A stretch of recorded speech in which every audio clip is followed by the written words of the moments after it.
Bienvenue dans Histoire lactée. L'allaitement est un sujet qui suscite beaucoup d'interrogations et dont on parle encore trop peu. Face à leurs questions et à leurs doutes, les jeunes parents se retrouvent souvent seuls. Nous sommes nous aussi deux jeunes mamans, Laurine et Anaëlle, et nous vous proposons de nous accompagner dans Histoire lactée, à travers des témoignages de parents et des discussions avec des professionnels autour de cette aventure qu'est l'allaitement. Aujourd'hui, nous accueillons Marie-Noëlle Latta, consultante en lactation IBCLC en Île-de-France. Nous avons discuté ensemble des crevasses, de la candidose et du vasospasme du mamelon pour essayer de répondre à toutes vos interrogations. Nous tenons à préciser que ces problématiques ne sont pas systématiques. Ce n'est absolument pas le cas, même si parfois cet épisode peut faire penser le contraire. De nombreux allaitements se déroulent sans embûches et sans douleur. Bonne écoute! Bonjour Marie-Noëlle, merci de venir discuter d'allaitement avec nous aujourd'hui.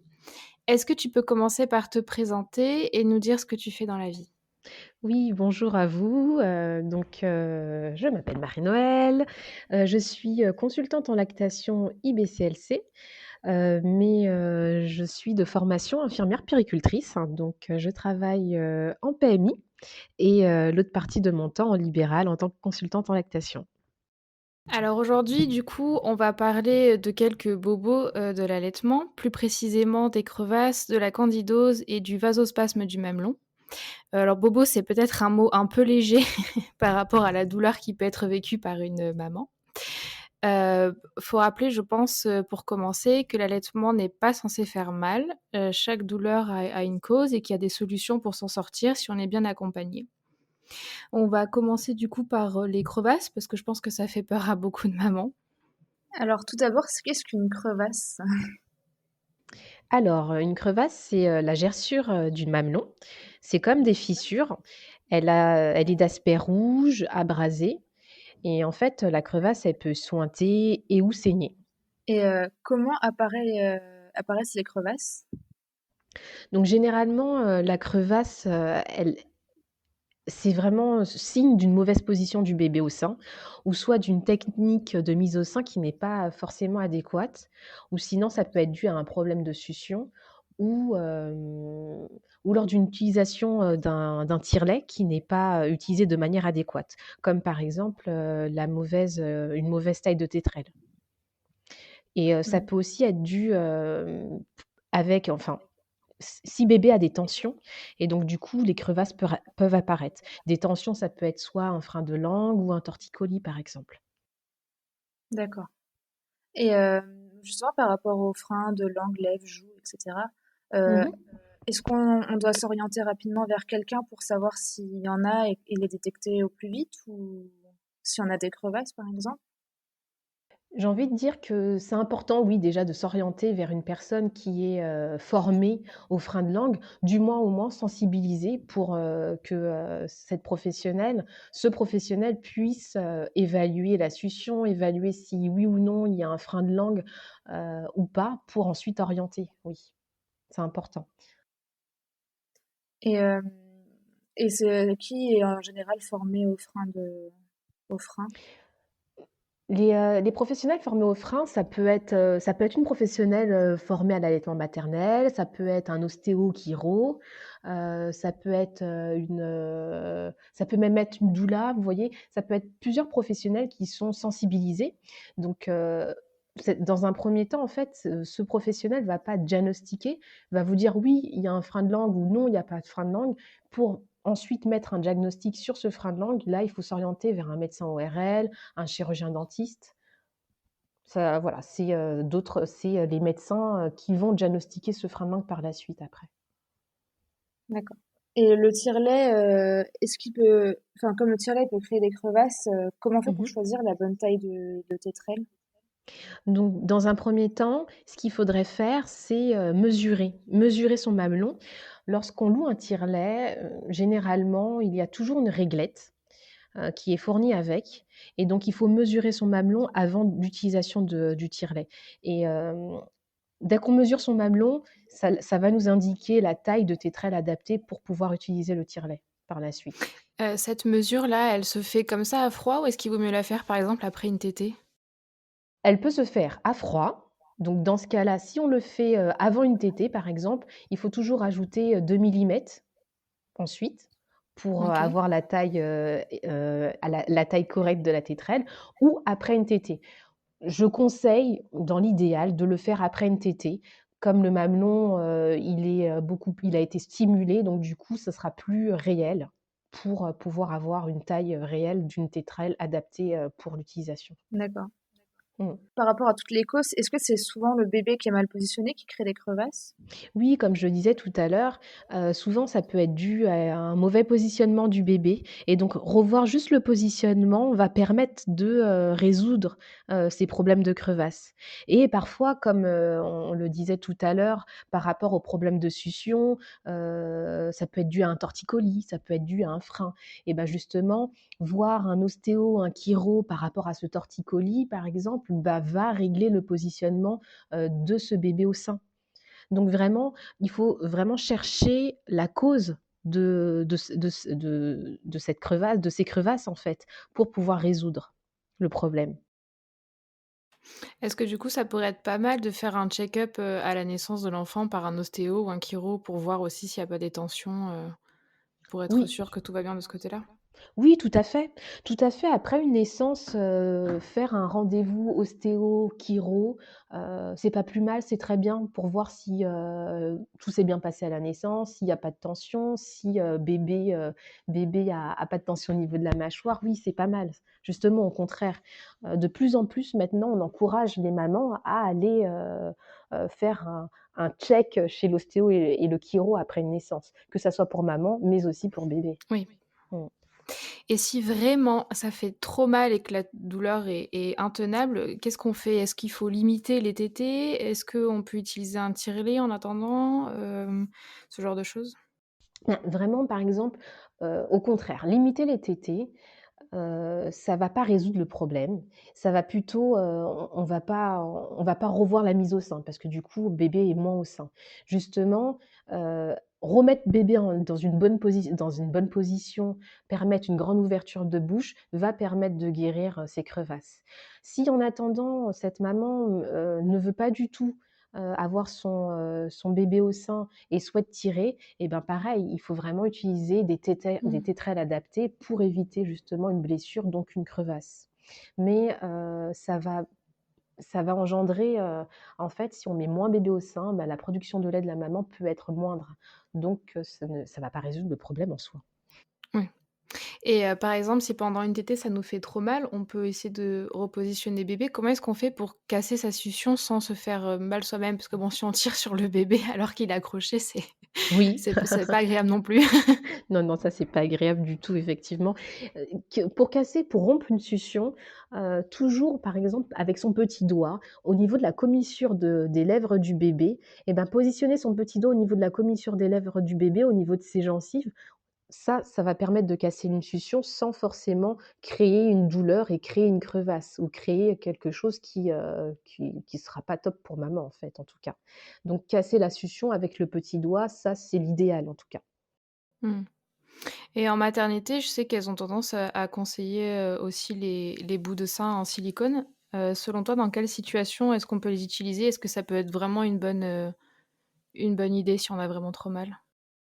Les bouts de sein, c'est pas la solution au problème. Les bouts de sein, en fait, malheureusement, les bouts de sein font écran entre la bouche du bébé et le sein de maman et les bouts de sein, en fait, ils vont pas forcément, permettre une bonne production du lait de maman, en fait et finalement, ces bouts de sein, vont pas être utiles pour guérir la crevasse et ils peuvent causer plus de soucis qu'autre chose. C'est-à-dire que le bébé peut téter que le mamelon et donc du coup, la crevasse ne va pas forcément Mmh. guérir si le mamelon est simplement stimulé. Je conseille pas forcément de prendre les bouts de sein, c'est vraiment, le positionnement qui prime avant tout. Le positionnement de bébé, le positionnement de maman. Ça, c'est important. Mmh. Donc vraiment, quand on a trop mal, aller voir quelqu'un qui s'y connaît, qui sait comment positionner le bébé et qui Oui. saura voir, où est le problème. Oui, Quand on a trop mal, de pas rester seul, de voir, une professionnelle qui est, adaptée, une professionnelle qui est spécialisée en allaitement. Ça peut être une IBCLC pour voir un peu ce qui se passe. Voir, pour qu'elle puisse voir une mise au sein, voir la succion du bébé, vraiment voir ce qui se passe avant d'utiliser, un bout de sein, par exemple. Et peut-être aussi à la maternité, essayer de limiter tout ce qui pourrait être source de stress, par exemple des visites, constantes et qui s'arrêtent pas. Ça peut aussi être stressant de toujours devoir repositionner le bébé devant les gens, si on n'est déjà pas à l'aise soi-même. Je suis d'accord, je suis tout à fait d'accord avec toi. Je suis tout à fait d'accord parce que, les premiers jours, on a besoin d'un taux d'ocytocine, en abondance. L'ocytocine, hein, ça permet l'éjection du lait et donc l'ocytocine, en abondance, comment on peut l'avoir? C'est vraiment être dans un environnement un peu serein, un environnement propice, un environnement en fait, où on est en confiance en fait, où on peut créer un peu sa bulle avec papa, bébé et maman et donc forcément s'il y a trop de visites, si par exemple, il y a, la tante, Gertrude qui vient et qu'on n'a pas envie du tout de la voir et ben, ce taux d'ocytocine malheureusement, ben, il va baisser et donc c'est pas ce qu'on souhaite. Donc vraiment les premiers jours, il faut vraiment se créer cette petite bulle pour pouvoir être, apaisé et pouvoir mettre son bébé au sein le plus sereinement possible, en tout cas. Puis surtout, Oui, si on a mal, on va avoir tendance à pas avoir très envie de le remettre au sein. Donc si en plus il y a du monde, ça Oui, risque ouais. de, je suppose, encore plus faire de louper de tétée. Et enfin, un bébé qui a faim est encore plus agité. Donc je suppose qu'il prend encore moins bien le sein, donc peut encore plus faire de Bah crevasses. oui, oui, effectivement. Un bébé qui a faim, un bébé qui pleure, par exemple, c'est pas un bébé qui va téter de manière efficace. Un bébé qui tète de manière efficace, c'est un bébé en éveil calme, c'est un bébé qui est aussi en train de dormir, il peut téter très efficacement quand il dort. Un bébé, comme je disais, oui, en éveil calme, mais un bébé qui est stressé, un bébé qui est frustré parce qu'il a trop faim, une maman qui est stressée parce que du coup, elle ne sait pas comment positionner son bébé, et bah, du coup, ça ne va pas permettre effectivement une prise en bouche optimale. Donc c'est pour ça que dès les premiers jours, il faut vraiment que bébé soit à la bonne adresse. Être à la bonne adresse, c'est vraiment, permettre une prise du sein, une ouverture de bouche de bébé d'une manière efficace en tout cas. Et donc en fait, la bonne adresse, c'est le corps maternel. C'est au niveau des seins. Donc pas hésiter à donner le sein dès que bébé est éveillé, c'est ça? Oui, voilà, dès que bébé commence à s'éveiller et pour voir un peu ces stades d'éveil, de sommeil et autres, c'est, vraiment s'il a la bonne adresse, il est contre le corps maternel et donc maman sera beaucoup plus alerte pour voir, bah, mon bébé là, il commence un petit peu à gigoter, il commence un petit peu à ouvrir les yeux ou il commence un petit peu à ouvrir la bouche pour dire: «Ah bah, je suis prêt à être, à téter à ce moment-là». Mais avant tout, vraiment, il faut savoir que maman doit être aussi confortable. Il faut vraiment que maman soit, positionnée d'une manière confortable pour que bébé puisse téter d'une manière confortable aussi.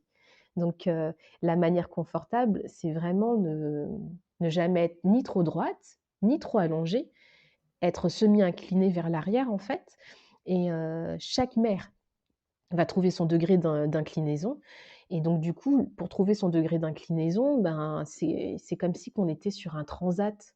C'est la position un peu BN, je ne sais pas si, vous la connaissez cette position, oui. Oui. la position biological nurturing. C'est pas une position, c'est plutôt un concept en fait, c'est prendre le confort de la maman et aussi le confort du bébé pour vraiment permettre que bébé puisse téter d'une manière efficace.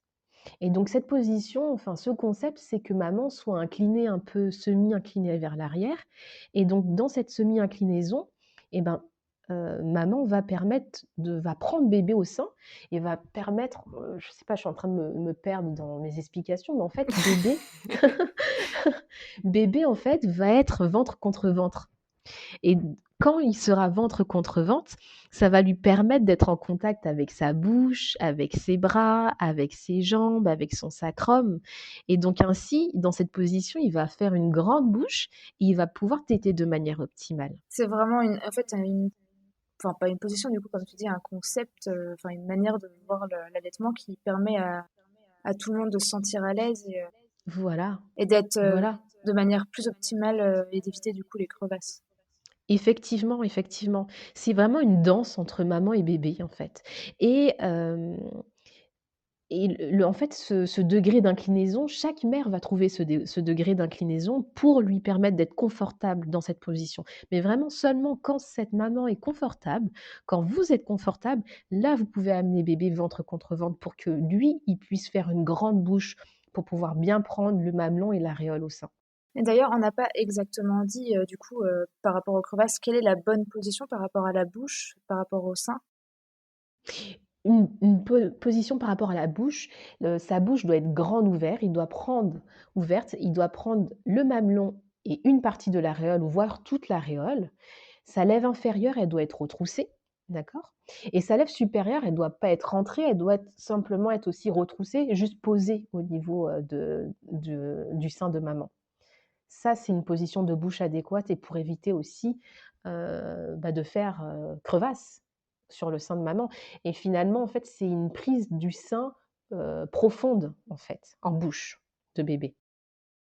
Donc ça, c'est peut-être le plus grand indicateur pour savoir que le bébé est bien positionné. Oui et l'indicateur aussi, c'est, maman. C'est maman qui nous dit: «Bah, en fait, non, moi, pendant la tétée, j'ai pas mal, ça c'est très bien, tout se passe bien, c'est OK» et donc vraiment, c'est cet indicateur qui va nous permettre de dire: «Ah bah, mon bébé tète bien» ou «Mon bébé tète pas bien parce que en fait, non, ça me pince, mon mamelon ressort comme un bâton de rouge à lèvres après la tétée».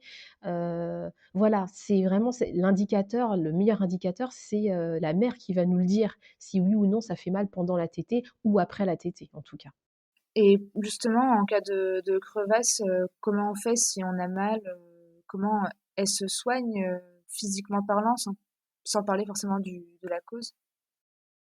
Bah, déjà, comment elle se soigne? Déjà, vraiment le meilleur traitement, comme je le dis, c'est la prévention. Il faut s'assurer que bébé soit bien positionné, que la mère n'est pas douloureuse pendant la tétée. Voilà, c'est déjà les premières choses pour éviter déjà les crevasses. Si il y a crevasse et on voit un peu tout ça, le positionnement et autres, c'est vrai que, par exemple, soigner par, des pansements de lait maternel, ça peut aider. Mettre des coquillages d'allaitement aussi, mettre aussi, un émollient type, de la lanoline. Si je Oui, c'est pas une marque, mais c'est de la lanoline spéciale pour les mamelons. Pouvoir aussi mettre un peu, les mamelons à l'air, de faire des séances de mamelons un peu à l'air pour pouvoir aussi, sécher la plaie si par exemple elle est très suintante ou si ça saigne. Donc vraiment c'est un combo. C'est on soigne cette crevasse, mais en même temps on revoit le positionnement, on a un meilleur positionnement pour permettre de soigner cette crevasse. Je crois qu'il y a les bâtons de moxa, il me semble que c'est de l'encens aussi. Mettre de la chaleur sur les On m'en a parlé mais je connais pas trop, c'est comme de la chaleur, c'est ça qu'on met sur les bouts de sein, mais je connais pas cette méthode, pas du tout. on m'en avait parlé pendant mes cours de préparation à l'accouchement. D'accord et tu les avais utilisés? Non, bah, j'ai pas eu de crevasse, donc j'ai Ah pas eu super, l'occasion, mais d'accord. heureusement. Mais Non, non, on m'en a parlé, mais je connais pas du tout. Je pourrais pas du tout, te dire, si c'est efficace ou pas. En tout cas, c'est vrai que bah, l les mamans en présence avaient qui avaient déjà allaité, avaient l'air de dire que ça avait été efficace pour elles. d'accord, d'accord. Et du coup, par rapport aux mamans qui ont des crevasses qui s'infectent au final et qu'elles n'arrivent pas à soigner, parce que du coup, on connaît une maman qui a eu une crevasse qui s'était infectée, si je me souviens bien. Et ça avait pris même plusieurs temps après l'allaitement, après la fin de l'allaitement, pour elle arrive à soigner sa crevasse. Dans ce cas-là, il y a que les médicaments comme des antibiotiques, je suppose, qui doivent aider ou... Ça peut être justement, oui, si par exemple, on en parlera tout à l'heure de la candidose mammaire, oui, ça peut être, oui, le l'antifongique. C'est l'antifongique seulement qui peut aider à soigner, cette infection due à cette crevasse. Oui, effectivement. Après, il y a aussi des remèdes naturels aussi qui existent pour soigner des crevasses, mais si vraiment c'est infecté, un antifongique aidera, sera plus adapté que, un remède naturel. Mmh, OK. Petite pause dans l'épisode pour vous rappeler que les crevasses et les bobos d'allaitement en général, ça fait peur, mais ça ne doit pas être un frein à l'allaitement. Ce n'est pas systématique et plein d'allaitements se passent sans aucun souci. Et du coup, pour parler de la candidose, tu disais au téléphone que les crevasses et la candidose, ça peut être lié, comme tu le dis là aussi. C'est quoi une candidose du coup exactement? En fait, la candidose mammaire, c'est la mycose du sein. Cette mycose, elle est causée par un tout petit champignon qui est appelé Candida albicans. Et ce Candida albicans, il est présent en fait naturellement dans notre organisme, mais lorsqu'il y a un déséquilibre immunitaire ou une porte d'entrée, comme je le disais, la crevasse, ben, ce Candida albicans, il va se multiplier. Est-ce que c'est la même chose que le muguet chez le bébé? Oui, oui, c'est la même chose que chez le muguet, chez le bébé, effectivement, mais ça va pas se déclarer de la même manière. Chez le bébé, plutôt, il aura des taches blanchâtres au niveau des muqueuses, de la langue, de la joue, de la gencive, par exemple. Il peut même avoir le siège rouge, ça se déclare plus comme Mmh. ça chez le bébé. Et du coup, chez la maman, comment est-ce que ça se détecte? Comment ça se manifeste? Non, en fait, les symptômes, ils peuvent être très variables.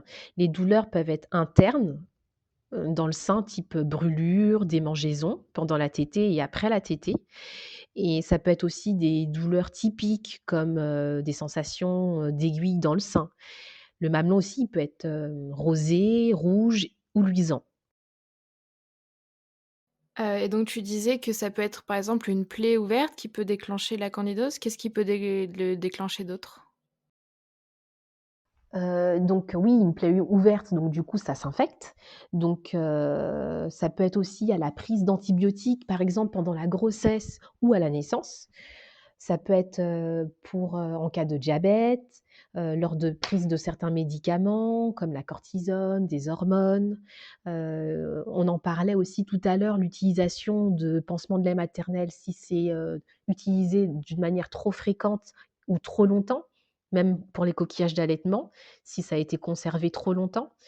Quand il y a un environnement qui est, trop humide ou trop chaud, et aussi, ça peut être dû par, une alimentation peut être riche en sucre, en levure ou en produits Mmh, laitiers. puisque ça vient de quelque chose qui est à l'intérieur de nous déjà, c'est sûr que l'alimentation peut jouer. Oui, voilà, ça peut se multiplier, effectivement. Et comment ça se soigne alors, la candidose? Parce qu'il paraît que c'est vraiment un truc, long à traiter et assez pénible. Oui, ça peut être long comme très court, donc vraiment ça dépend du traitement qui va déjà être effectué. Mais vraiment en cas de candidose, il faut vraiment prendre un antifongique qui est compatible avec l'allaitement, hein, bien évidemment. Et même si le bébé il présente aucun signe, de muguet, il faudra quand même traiter maman et OK. bébé, vraiment simultanément. Ça, c'est important. Parce qu'en fait, il est possible que la maman ait une candidose, mais que le bébé, n'ait pas de muguet. Parce que le lait, il a des propriétés, fongistatiques. Donc ça arrive fréquemment. Donc le bébé aussi doit prendre des antifongiques? Oui, effectivement, ouais. D'accord. Et est-ce qu'on peut continuer à allaiter quand même sans problème? Oui, oui, oui. Oui, oui, j'ai envie de dire, il y a pas du tout de contre-indication. Vraiment, c'est pour ça que, pour la prise d'antifongiques, il faut, que ça soit compatible avec l'allaitement. Mais, vraiment, oui, oui, on continue à allaiter, en cas de candidose mammaire. Et est-ce que du coup, il faut aussi penser à nettoyer les jeux du bébé s'il met déjà des choses à la bouche régulièrement, par exemple? Si ça vient de chez lui aussi? Mmh. Si ça vient de chez lui, pendant la période, de la candidose mammaire, il est intéressant, oui, de nettoyer les jouets qu'il porte à la bouche et même tous les objets qu'il porte à la bouche, mais aussi d'avoir une bonne hygiène de vie, c'est-à-dire bien se laver les mains, hem, bah, faire attention aussi au niveau des coussinets, si on prend des coussinets, si on d'utiliser des coussinets jetables ou si c'est lavable, de les changer très, très fréquemment, heu, voilà. Est-ce que du coup, nous aussi, on doit faire plus attention à notre hygiène ou pas?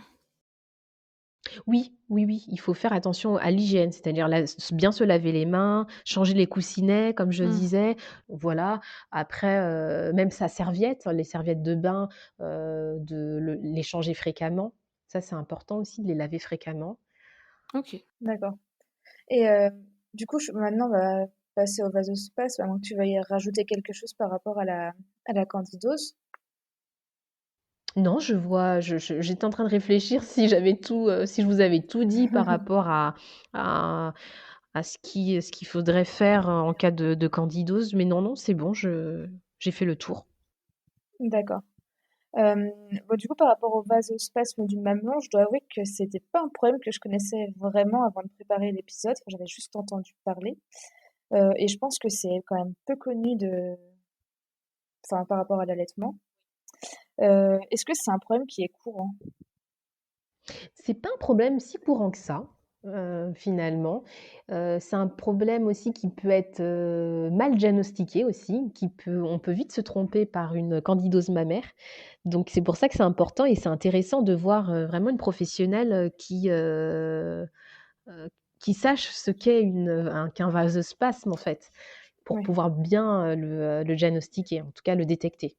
Parce que je suppose que même des pédiatres ne savent pas forcément, voir la différence. Enfin, du coup, un médecin, mais ou Pas pédiatre, mais forcément, voilà, pas forcément un médecin, en tout cas un professionnel, qui est spécialisé en allaitement. En tout cas, nous, en tant que IBCLC, on est sensibilisés à ce bobo qui, peut être récurrent ou pas d'ailleurs, mais en tout cas, un professionnel qui soit sensibilisé au vasospace et qui connaît le vasospace du mamelon.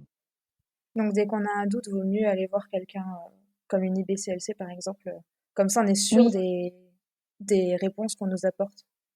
oui, effectivement, je suis tout à fait d'accord. Pour vraiment permettre, la meilleure prise en charge possible. Et du coup, qu'est-ce qu'exactement le vasospasme du mamelon? Alors, le vasospasme, en fait, c'est un spasme, donc c'est une contraction qui est involontaire, des vaisseaux sanguins du mamelon et qui empêche, en fait, le sang d'atteindre l'extrémité du mamelon et donc cette extrémité du mamelon va devenir blanc, en fait. Donc ce vasospasme, il peut être lié soit à une, authentique maladie de Raynaud. La maladie de Raynaud, en fait, ça entraîne un vasospasme, mais pas seulement au mamelon, ça entraîne un vasospasme aussi au niveau des doigts et des orteils ou ce vasospasme du mamelon, il peut être lié à un problème de prise de sein ou d'un positionnement ou un trouble de succion. D'accord, il y a beaucoup de causes au final. Voilà, oui, c'est ça. C'est ça. Donc c'est pour ça qu'il faut faire un peu, peser le pour et le contre pour savoir est-ce que c'est une maladie de Raynaud que j'ai, mais que je connais, qui est connue, parce que j'ai des vasospasmes au niveau des extrémités des doigts, des orteils et donc du coup, ça peut arriver au niveau du mamelon en cas d'allaitement ou est-ce que ça peut être lié à un problème de prise du sein en fait, un mauvais positionnement, un problème de succion? Donc au final, c'est encore un peu entre guillemets comme pour les crevasses, c'est faut tout Oui, revoir, oui, position, effectivement. tension, frein, et cetera. Je suppose.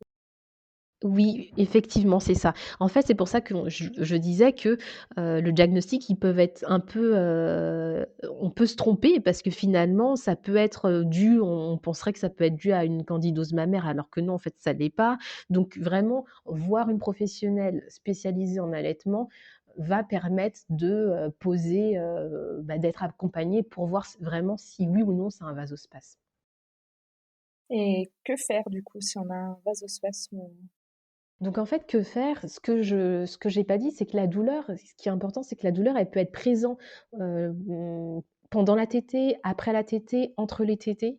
Donc ça peut être vraiment très aléatoire et ça peut apparaître vraiment à tout moment. Ça peut apparaître au début de l'allaitement ou 3-4 mois après l'allaitement. Donc vraiment, ce qui est important, c'est de voir comment ça se passe, comment voir une mise au sein, voir comment s'il y a un trouble ou pas de la succion. Et si vraiment, voilà, si vraiment il y a ce problème-là, ce vasospasme, il faudrait revoir la succion, revoir une prise du sein optimale. Si, il y a ce vasospasme, utiliser des vêtements chauds, ça peut être intéressant et ça peut aider au vasospasme. Éviter aussi les substances, vasoconstrictrices comme le café, le tabac par exemple et vraiment, la résolution du problème. Donc la résolution du problème, c'est, souvent, ça peut être le positionnement et ça va faire disparaître ce vasospasme. Et si c'est dû, à la maladie de Raynaud, c'est ça? il y a des solutions également ou... Si c'est dû à une maladie de Raynaud, ben, ça peut être, l'utilisation de vêtements chauds, et ou sinon des coussinets aussi qui sont chauds, des coussinets en laine par exemple, ça va permettre juste après une tétée de mettre du chaud sur les mamelons. Ça va permettre de diminuer considérablement la douleur. D'accord, mais ce sera jamais totalement limité, mais en même temps, ils ont, je suppose, l'habitude d'avoir des vasospasmes un peu partout. Oui, voilà, c'est ça. Ça sera limité en fait, ça sera pas, ça ne va pas disparaître, mais la douleur sera très limitée en utilisant des vêtements chauds et autres. Si c'est D'accord. une vraie maladie de Raynaud. Mais si c'est un problème lié à un positionnement, une succion, qui est inadéquate, bah, c'est le fait de régler ce problème, le positionnement qui va faire disparaître le vasospasme. Donc, pour résumer, on peut dire que d'un point de vue général, quand une maman a une douleur, quand elle allaite, il faut qu'elle aille voir quelqu'un, qui peut vérifier la position, déjà, en premier. Oui, il faut surtout, j'ai envie de dire, il faut pas rester seul face à cette douleur et il faut un peu tirer un peu, sa petite alarme et dire: «Ben, je vais voir une professionnelle qui est spécialisée en allaitement pour voir ce qui se passe».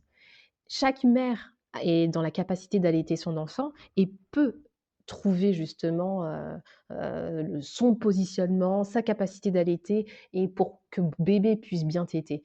Mais vraiment si ça ne se passe pas bien, ne pas rester seul et vraiment appeler une personne adaptée pour pouvoir répondre à son problème. Et je suppose qu'il ne faut pas attendre non plus. Oui et ne pas attendre surtout, ne pas attendre. Il ne faut pas rester, seul longtemps face à une douleur. Ça peut très vite mal tourner, enfin, de ce que j'entends autour de moi, en tout cas, dès qu'il y a une douleur, ça peut très vite aller dans des grandes difficultés après pour s'en sortir. Bien sûr, ça peut aller très vite et puis, on peut beaucoup douter finalement et on peut se demander, ben, est-ce que je dois continuer? Est-ce que c'est normal que ça fasse mal? Et donc comme, tu le disais, au tout début, non, téter, l'allaitement ne fait pas mal. Donc vraiment, il faut pas hésiter, il faut pas attendre. Surtout, il ne faut pas Mmh. attendre. Et puis peut-être aussi pour se rassurer et ne pas avoir trop de doutes justement, essayer avant, d'accoucher, de se renseigner le plus possible. Parce que si on connaît déjà ces problèmes en amont, on a l'alarme qui se tire plus rapidement, je pense, que si on se demande ce qui se passe. Oui, à voir, oui, je suis tout à fait d'accord avec toi. C'est vrai que si, pas forcément connaître les problèmes, mais en tout cas connaître comment se passe un allaitement, comment je Mmh. peux faire Ce qui pour est normal ou positionner pas. correctement mon bébé. Voilà, ce qui est normal ou pas. Est-ce que, oui, l'allaitement ne fait pas mal, donc du coup, c'est pas normal d'avoir mal, donc comme ça me permet d'être en alerte, Mmh. de me dire: «Bon, bah, il y a quelque chose qui cloche». J'ai vu avant mon accouchement, les points d'une mise en allaitement le plus serein possible et donc du coup, quand il y a quelque chose qui ne va pas, je vais être un peu plus alarmée, un peu plus alerte pour pouvoir, appeler à l'aide, Mmh. en fait. Et puis dans tous les cas, il y a toujours une solution. Oui, il y a toujours une solution et donc il faut pas rester seul. Il faut vraiment pas rester seul. Il y a toujours une solution pour vous accompagner pour accompagner une maman au mieux, en tout cas, Et puis, il avec son faut bébé. oser aller voir une professionnelle. Faut pas être, entre guillemets, trop timide et peut-être même avant d'accoucher, avoir un numéro Oui, ouais, à oui. appeler au cas où. Oser appeler, oser se renseigner même pendant, la grossesse, dès la 36e semaine de grossesse, faire une consultation, d'allaitement, il y en a beaucoup, beaucoup. Il y a beaucoup de consultantes en lactation qui proposent des consultations d'allaitement, prénatales et donc vraiment ne pas rester seul à ce moment-là et de se renseigner avant, de prendre plein d'informations au début et ensuite après revoir une consultante en lactation ou un professionnel à l'allaitement pour pouvoir faire le point, pour voir si tout se passe bien. Ça peut être possible. Vraiment prendre, en amont, faire de la prévention, en fait. Bah, merci beaucoup, Marie-Noël, pour toutes tes réponses. Merci à vous. Ça devrait éclairer les mamans qui vivent des difficultés ou qui veulent se préparer à l'allaitement. Merci beaucoup à vous. C'est la fin de cet épisode. Nous espérons qu'il aura pu vous éclairer et vous donner des pistes si vous vivez une de ces situations. Et n'oubliez pas, il y a toujours des solutions, la douleur n'est pas normale. Si cet épisode vous a plu, n'hésitez pas à le partager autour de vous. Vous pouvez également nous suivre et nous faire part de vos commentaires sur Facebook ou Instagram. À bientôt pour une nouvelle histoire lactée.